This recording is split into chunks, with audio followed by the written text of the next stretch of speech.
네, 하나님 말씀은 고린도전서 3장 18절부터 23절까지 보겠습니다.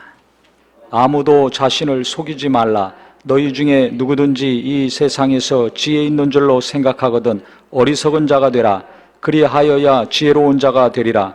이 세상 지혜는 하나님께 어리석은 것이니 기록된 바 하나님은 지혜 있는 자들로 하여금 자기 꾀에 빠지게 하시느니라 하였고, 또 주께서 지혜 있는 자들의 생각을 헛것으로 하신다 하셨느니라. 그런즉 누구든지 사람을 자랑하지 말라. 만물이 다 너희 것임이라.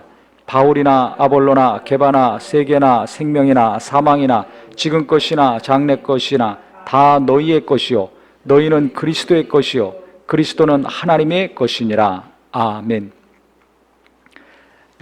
성경에서는 자기가 지혜롭다고 생각하는 사람은 자기 스스로 속는 거라는 것입니다. 우리가 많은 경험이 있는 사람은 내가 이쪽 분야는 잘한다, 이런 확신을 갖죠. 또 어떤 경우는 책을 또 봅니다. 지적인 욕구가 있는 사람은 책을 봅니다. 자기가 좋아하는 분야 열심히 책을 봅니다.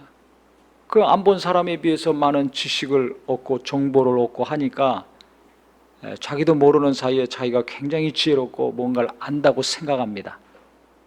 또 어떤 일을 했는데 그것이 잘 됐습니다. 그러면 그걸 못하는 사람들에 비해서 나는 지혜롭고 능력이 있다고 생각을 합니다. 그러니까 우리가 뭐가 안 돼서 괴로워하는데요, 될 때도 있습니다. 근데 됐을 때 조심해야 됩니다.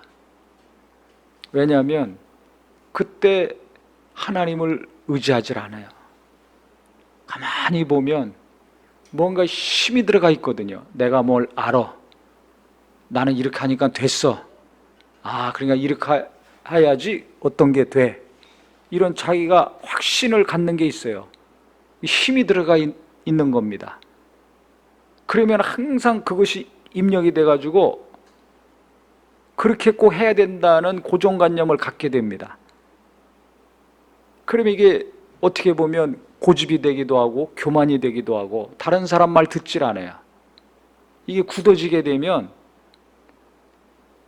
하나님이 성령으로 알려주시더라도 하나님의 지혜를 담을 수가 없습니다. 지난주 주일 설교 말씀도 드렸지만, 하나님의 인도하심을 받으려면, 하나님의 뜻과 원하심을 알려면 마음의 공간을 확보해야 된다 그랬죠. 그래야 하나님이 성령으로 가르쳐 주시는 것을 내가 알고 따라갈 수 있는데, 이 무언가 내 생각이 분명하고 이것이 맞아, 이렇게 해야 돼, 그렇게 하면 안 돼, 이렇게 되면 하나님의 지혜가, 성령이 인도하시고 가르쳐 주시는 것을 우리가 담을 수가 없습니다. 모르게 됩니다. 그러니까 자기는 뭔가 잘 알고 경험도 많고 전문가라고 생각하지만은 스스로 속는 거라는 거예요. 그런 사람 많습니다. 뭔가 열심히 해서, 신앙생활도 열심히 해서 뭔가를 이루고, 사업도 열심히 해가지고 남들보다 뭘 잘하고, 이런 사람들 있죠.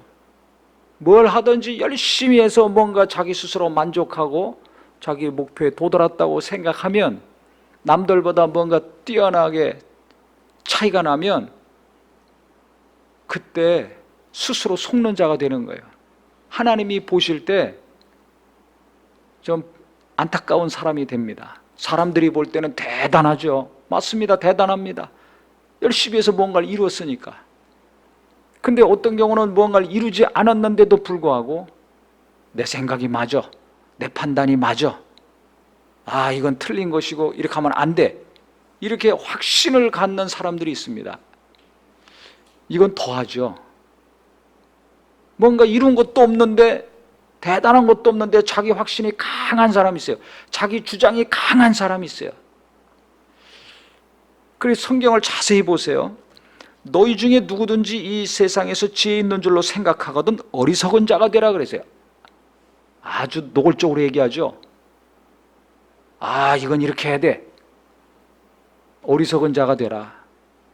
이건 맞고 저건 틀려. 어리석은 자가 되라는 것입니다.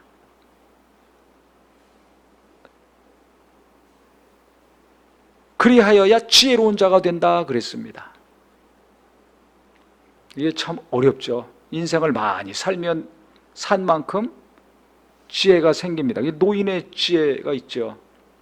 근데 인생 살아서 경험을 통해서 삶을 통해서 터득하고 깨닫는 지혜도 있지만 그보다 더 지혜로운 자가 되려면 나이를 많이 먹더라도 어리석은 자가 되라는 겁니다. 또 열심히 해서 뭔가 탁월한 일을 하고 책을 많이 봐서 지식을 많이 얻고 지혜를 많이 얻었다 할지라도 하나님의 지혜로 살고 싶다면 그것이 잘 됐건 잘 안 됐건 간에 어리석은 자가 되라는 거예요. 그래서 우리가 하나님의 인도하심을 받고 그 뜻대로 순종해서 뭔가 일이 하나님이 도우시는 일이 되길 원합니까? 다 그렇게 원하죠. 그러면 어떻게 되는가? 어리석은 자가 되라는 겁니다. 어리석은 자가 되라는 거예요. 그 일 앞에, 하나님 앞에 어리석은 자가 되어야 됩니다. 왜 그러는가? 내가 아무리 직전까지도 일을 잘했어요. 성공했어요. 근데 지금 하고 있는 일, 이전에 했던 것과 똑같은 방식으로 했을 때 성공한다는 보장이 있습니까? 없습니까? 없거든요. 그러니까 지금까지 아무리 잘 됐다 할지라도 지금 하고 있는 일이 하나님이 도우셔서 성공하려면 하나님의 지혜로 일해야 됩니다. 하나님이 이끄시는 대로 순종해야 됩니다. 그래야 하나님이 함께 하시고 도우시죠. 지금까지 안 됐어요. 그러면 더더욱 어리석은 자가 돼야죠. 진짜 정신 차리고 자기 것을 다 내려놓고 포기하고 하나님만 의지하고 성령 인도하심을 받으려고 해야 하나님의 뜻대로 하나님의 지혜를 받아서 할 수가 있습니다. 그러니까 우리가 뭔가 잘하고 싶다, 일을 인생을 낭비하지 않고 뭔가 보람되고 의미 있게 행복하게 살고 싶다, 가치 있는 삶을 싶다 그러면 무슨 생각을 먼저 해야 되는가? 뭐 하려고 하지 마세요. 뭐 열심히 하려고 하지 마시고 그 이전에 하나님 앞에 어리석은 자가 되는 것을 하셔야 됩니다. 근데 이게 어려워요. 왜? 우리는 무슨 생각이 있어요? 그 막 마음이 뜨거워지죠? 열정이 생기죠? 그러니까 무조건 뭘 합니다. 어리석은 자가 되려고 안 해요. 열심히 하려고 그래, 잘하려고 그래. 그거는 좋은데 그 이전에 어리석은 자가 되지 않습니다. 그러면 결국 다 자기 지혜로 하는 거예요.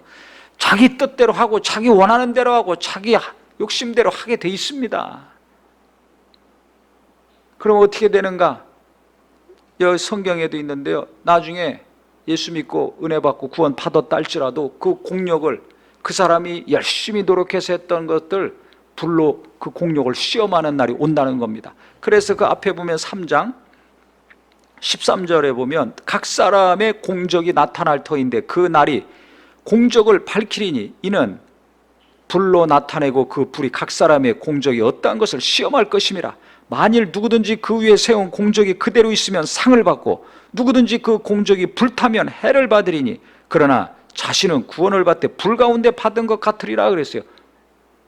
이 땅에서는 굉장한 것 같은데 나중에 그걸 불로 시험한다는 겁니다. 그러니까 성령의 인도하심으로 하지 않은 거, 내 뜻대로, 내 마음대로, 내 원하는 대로, 내 방식대로, 내 세상에 하는 대로 했던 거는 다 날아간다는 겁니다.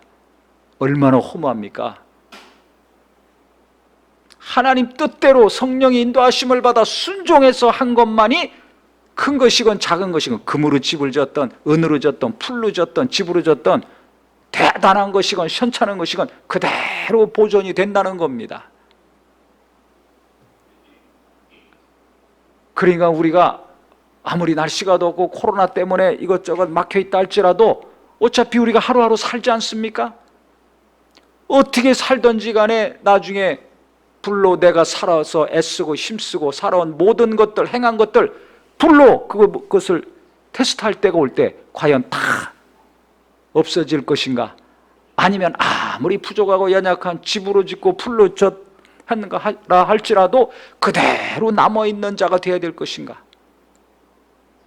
성령의 인도하심으로 하나님의 뜻대로 열심히 최선을 다한 사람들은 금으로 짓고 은으로 지은 거가 되겠죠. 그러면 상을 받는 거예요. 근데 이 땅에서 볼 때는 어마어마한 것 같아요. 굉장한 것 같아요. 어떻게 저런 일을 할 수 있나? 입이 쩍쩍 벌어지는 사람들이 있습니다. 유명한 사람들이 있습니다. 나중에 아무것도 없을 수 있어요. 잿더미만 남을 수 있습니다. 저 사람은 별 볼 일 없는 것 같아. 그런데 그 사람은 그대로 공적에 남아있고 상을 받을 수가 있습니다. 그러니까 겉만 봐서는 모르는 겁니다. 겉으로 볼 때 굉장한 것 같죠? 하나님이 보실 때는 헛것으로 볼 수 있습니다. 우습게 볼 수 있습니다. 이 땅에서는 아주 우습게 여김을 받는 사람들이 있죠. 하지만 하나님은 굉장히 크게 보시는 사람이 있습니다. 하나님이 크게 보시는 일이 있습니다. 그러니까 내가 세상의 눈으로 볼 것이냐, 하나님의 눈으로 볼 것이냐, 성경적인 가치관으로 내가 볼 것이냐, 육신의 정욕의 눈으로 볼 것이냐, 빨리 깨닫고 보는 시각이, 눈이, 관점이 바뀌는 은혜가 필요합니다. 이게 안 바뀌면 우리는 열심히 뭔가 의미 있고 제대로 산 것 같지만 나중에 남는 거 없습니다. 불 가운데서 구원받은 것 같다는 표현을 성경은 말했습니다. 겨우 구원은 받아요. 예수 믿었으니까 겨우 구원은 받았지만 자기가 원하는 대로, 하고 싶은 대로, 봉사를 하더라도 자기 원하는 거 하고 싶은 대로 했다. 욕심으로 했다. 전도라든 기도라든 헌금을 하든 뭘 하든지 성령으로 하지 않았다. 없어지는 겁니다. 그러니까 무엇이든지 큰일이건 작은 일이건 집에서나 직장에서나 일터에서나 학교에서나 교회에서나 항상 하나님 앞에 어리석은 자가 되어야 됩니다. 시간이 가면 갈수록 이것을 잘 할 수 있는 저와 우리 모두가 되기를 예수 이름으로 축원합니다. 이거 제일 잘하신 분이 누굽니까? 예수님이에요. 그러니까 예수님 잘 생각해야 됩니다. 세상 갈수록 복잡하고 어떻게 될지 모르죠. 예수님 잘 깊이 생각해야 됩니다. 예수님 뭐라고 하셨습니까? 나는 스스로 아무것도 할 수 없다. 거듭 고백을 하셨습니다. 우리가 생각할 때 예수님 하나님의 아들이고 얼마나 능력이 많은 분이에요. 얼마나 큰 이적을 많이 행하셨어요. 근데 그분은 야, 봤지? 내가 이 정도야. 그래도 안 믿을래? 이렇게 생각한 적 없어요. 그런 눈으로 사람들 보지 않으셨습니다. 항상 하나님 앞에 나는 아무것도 할 수 없습니다. 주님이 보여주셔야 합니다. 가르쳐 주셔야 합니다. 말씀해 주시면 그거 전합니다. 아무것도 스스로 할 수 없다고 고백을 하셨습니다. 자기 스스로 아무것도 할 수 없다. 오늘 말씀처럼 자기 하나님 앞에 어리석은 자라고 고백을 한 거예요. 그분이 진짜 어리석습니까? 그렇지 않지 않습니까? 오직 하나님 뜻대로 가르치고 하나님이 원하시는 대로 행하고 하나님이 기뻐하시는 것을 이루려고 하시는 마음이 그 안에 가득하기 때문에 그런 고백을 하시는 거죠. 그러니까 알려주시옵소서. 그러면 내가 전하겠습니다. 보여주시옵소서. 그러면 내가 그대로 행하겠습니다. 내 임의대로는 안 하겠습니다. 예수님도 감정이 있고 생각이 있습니다. 지혜가 있습니다. 사람들 이 땅에 와서 겪었습니다. 30년 동안. 그런데 자기 생각으로, 자기 경험으로 안 하겠다는 거예요. 결심을 하셨습니다. 그러니까 나는 아무것도 할 수 없습니다. 나는 스스로 아무것도 할 수 없습니다. 하나님 아버지가 지시하여 주시옵소서. 말씀하여 주시옵소서.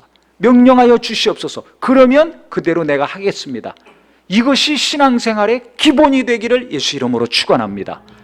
근데 하나님께 받은 것이 없이 뛰어다니네.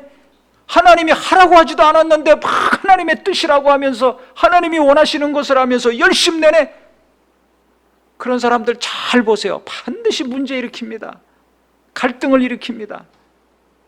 이 땅에서는 모르죠. 하늘나라 가서 나중에 보세요. 남는 거 하나도 없어요. 잿더미만 남아요. 불에 다 그냥 살라집니다. 이게 무서운 말씀입니다. 근데 이것은 이루어지는 거예요. 구원받아서 감사하고 기쁘지만 어떻게 살았느냐? 이 땅에서도 심판이 있고 보상이 있고 연단이 있지만 그 나라에 가서도 반드시 있다는 겁니다. 그러니까 우리가 뭐 외형적으로 크고 멋있고 번쩍번쩍 빛나는 거 거기에 미혹되면 안 됩니다. 그러니까 만몬이 돈이 우상이 돼가고 있잖아요. 젊은이들까지 돈에 다 그냥 마음과 생각을 다 뺏기고 있잖아요. 블랙홀에 빠져들어가는 것처럼 막 다 다 빠져들어가고 있잖아요. 부모들도 빠져들어가서 애들 공부 잘 시키라고 탈탈탈탈. 얼마나 자기도 괴롭고 자녀도 괴롭습니까? 왜 그래요? 좋은 학교 가고 좋은 직장 가야 경제적으로 안정이 되니까. 목적은 오직 그거 아닙니까? 그게 아니라면 아이에 맞춰서 공부를 하든지 말든지 아이에 맞춰서 뭐든지 하겠죠. 근데 대학에 맞춰서 아이를 키우고 있지 않습니까? 기도도 대학에 맞춰놓고 기도하고 있지 않습니까? 얼마나 딱합니까? 하나님께 기도는 하는데 하나님의 뜻은 없습니다. 그 어머니 마음에 하나님의 뜻은 없어요. 그 아버지 마음에 하나님의 원하심은 없는 겁니다. 내가 원하는 거, 내 뜻이 충만하죠. 그러니까 내 마음대로 안 되면, 내가 하라는 대로 안 하면 관계가 어려워지는 거예요. 그래서 성경이 너무 중요합니다. 이 세상 지혜는 하나님께 어리석은 것이니 기록된 바 하나님은 지혜 있는 자들로 하여금 자기 꾀에 빠지게 하셨다 그랬어요. 지혜롭다고 생각하는 사람 자기 꾀에 빠진다는 겁니다. 하나님께 정말 우리가 어떻게 생각하고 나가야 되는가? 20절에는 또 뭐라고 그랬습니까? 또 주께서 지혜 있는 자들의 생각은 헛것으로 하신다 그랬습니다.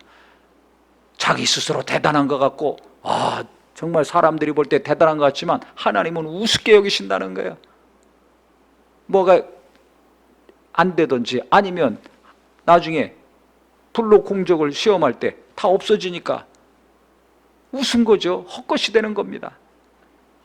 그리고 왜 이런 얘기를 했냐면 이 고린도 교인들이 바울파, 아볼로파, 베드로파 막 이렇게 나눠졌거든요. 자기들은 그게 맞다고 생각해. 베드로가 최고야. 어떤 사람은 바울이 최고야. 어떤 사람은 아볼로가 최고야. 자기들 스스로 생각할 때는 그렇게 생각한 거예요.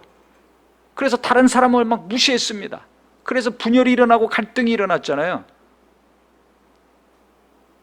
그 왜 갈등과 분열이 일어났습니까? 똑똑하고 지혜롭고 믿음 있고 자기 생각이 맞다고 주장하는 사람들 때문에. 바울은 맞고 아볼로는 잘못됐어.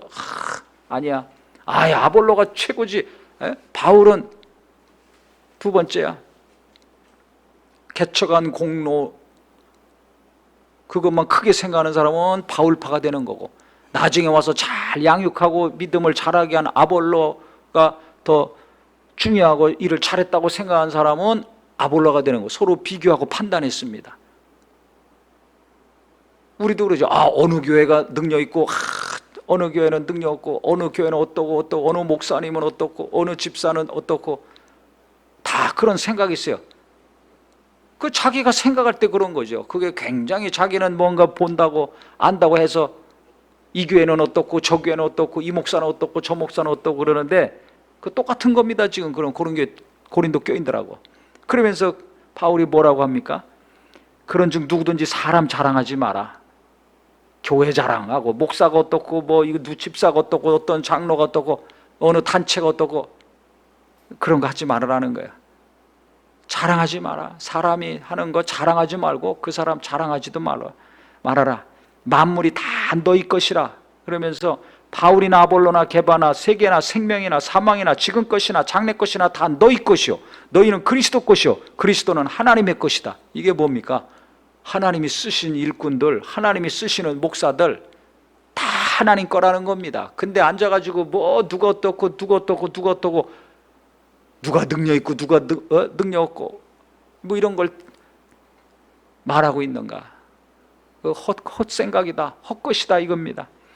누가 신앙생활 잘하고 누가 어떻고 그 사람이 보는 것과 하나님이 보는 것이 같을 수도 있지만 다를 수도 있어요. 아까도 말씀드렸지만 어떤 사람은 사람들이 무시하지만 하나님이 볼 때 귀한 사람이 있고, 어떤 사람은 굉장한 것 같지만 하나님이 보실 때 우습게 보는 사람이 있습니다. 그 기준이 뭡니까? 자기 지혜와 자기 생각과 자기 뜻으로 했는가? 성령으로 했는가? 세상의 지혜로 했는가? 하나님의 지혜로 했는가? 출발이 하나님으로부터 말미암은 것인가? 사람과 자기 자신으로부터 말미암은 것인가? 하나님은 이것을 너무나 잘 보십니다. 우리도 이것을 잘 할 수 있는 지혜가 있기를 예수 이름으로 축원합니다. 그러니까 사람 자랑하지 말라는 거예요. 사람 자랑하지 마세요. 하나님을 자랑하고 예수를 자랑해야죠. 하나님이 그 사람 붙들어 쓰시니까 그 일이 이루어진 거죠. 목사건, 집사건, 청년이건 학생이건 그 사람이 대단한 것 같지만 그렇지 않습니다. 그러니까 우리가 잘 성경을 보고 이 시대도 분별하고 어떻게 살아야 될 것인가, 어떤 생각을 하고 살아야 될 것인가. 아무리 어렵고 힘든 시대, 복잡한 시대가 앞으로 닥친다 할지라도 눈 하나 까딱하지 아니하고 그러면 그럴수록 나는 하나님 앞에 어떤 자가 되어야 되겠다? 어리석은 자가 되어야 되겠다. 어리석은 자가 되어야 되겠다. 미련한 자가 되어야 되겠다. 그래서 하나님 앞에 미련한 자가 가장 지혜로운 자라는 겁니다. 왜? 내가 아무것도 할 수 없다고 고백하고 어리석은 자기 때문에 더 하나님 의지하지 않은 거 아닙니까? 그러니까 하나님을 더 의지하는 만큼 나를 다 내려놓고 나는 재료가 되고 100% 하나님 의지하니까 하나님의 지혜가 완벽히 임하는 겁니다. 100% 하나님의 지혜로 일할 수 있는 겁니다. 100% 하나님의 능력으로 일할 수 있는 겁니다. 그러니까 어렵다 힘들다만 하지 말고 두려워 떨지만 말고 어려우면 어려울수록 나는 아무것도 못합니다. 나는 어리석은 자입니다. 그러니 하나님 도와주세요. 하나님 지혜를 주세요. 하나님께 맡깁니다. 주님이 다 하시옵소서 했을 때 우리는 하나님이 도우시는 일을 통해 하나님을 자랑하는 사람, 예수의 살아 역사하심을 증명하는 자가 될 수 있을 것입니다. 그래서 내가 지혜도 부족하고 능력도 부족하고 뭐가 없는 것 때문에 날마다 낙심하지 말고 도리어 그것이 하나님이 일하실 수 있는 기회, 하나님이 100% 역사하실 수 있는 찬스라고 생각하셔서 더욱더 내가 하나님 앞에 어리석게 나가야 되겠구나. 누가 뭐라고 떠들더라도 그건 그냥 큰 귀로 듣고 끝나고 근데 어떤 사람은 그거 확 받아들이는 사람이 있어요. 귀가 얇다 그러죠? 정신 차려야 됩니다. 어디서 뭐 듣거나 보면 그냥 마음이 확 쏠려가지고 막 그거 하려고 안다라는 사람이 있어요. 여기저기서 또 돈 꽈가지고 막 그거 합니다. 그러니까 안 되는 거예요. 그러니까 안 되는 거예요. 그럼 자기들만 고생합니까? 온 가족이 고생하죠. 딸린 식구들 다 망하게 하는 사람이 있어요. 정신 차려야 됩니다. 누가 뭐라고 하면 그 사람은 그렇게 그 사람에 의해서 된 것이지 그게 나한테도 그대로 잘 된다는 보장 없습니다. 100% 하나님이 도우시는 자가 돼야지 보장받을 수 있는데 그러려면 뭐예요? 시작이 하나님으로부터 말미암아 돼야 되는 거예요. 그래서 우리가 하나님의 지혜를 받아서 정말 하나님의 도우심 받아야 되니까 이거 날마다 이게 습관이 되고 훈련이 되셔서 시간이 가면 갈수록 세상은 어지럽지만 나는 하나님의 지혜를 더 잘 받는 사람, 하나님의 도우심을 더 확실히 받아서 하나님이 일하실 수 있는 믿음의 사람이 되기를 예수 이름으로 축원합니다. 예수 이름으로 축원합니다. 이 시간 기도하겠습니다.